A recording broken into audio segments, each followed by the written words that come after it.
Ibanek eta Aiderrek iaz ezagutu zuten elkar album ilustratuen idazketa eta ilustrazio lantegi batean. Han sortu zen Kiratxaren ideia, elkarrekin egin duten lehenbiziko proiektua, 2022ko album ilustratuen Etxe Pare saria irabazi duen lana.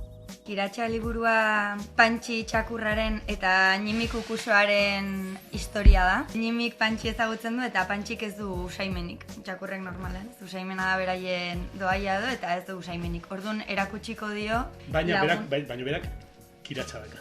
Hori da, eta berak kiratxak hori da. Horratik iristen da bere etxea. Eta orduan, berak bide bat erakutsiko dio, lagunengana jungo da, usai on eta txarren inguruan hausnartzera eta ezagutaraztera. Usaimena da beraz, istorio osoaren aria.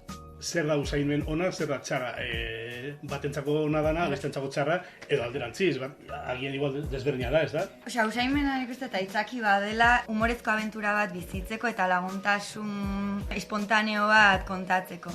Baina gero ez dago bereziki moralejarik, badago dikotomia usaion, usai txarraz izan daiteke, baina ez da helburua. Usainon eta txarren bila egiten duten bidaia hori kontatzeko oso testu iradokitzailea erabili du Aiderrek, onomatopeiaz eta errima ugariz osatutakoa. Taklak arrima bat, kiratxa, txa. Hori da. Txa. Azkenean pentsatu behar zuadera. Errimak asko presentzia handia dauka liburuan. Eta gero kakusak ere bere saltetan kiki, keke, kaka, kiki, hola iten du salto soinu horiekin. Eta bueno, kiratxak ere badauka hortik pixkat, kiki. Humorez betetako istorioa da eta ilustrazioetan pisu handia dauka horrek, txakur kastina ere egin zuten egokiena zein zen erabakitzeko.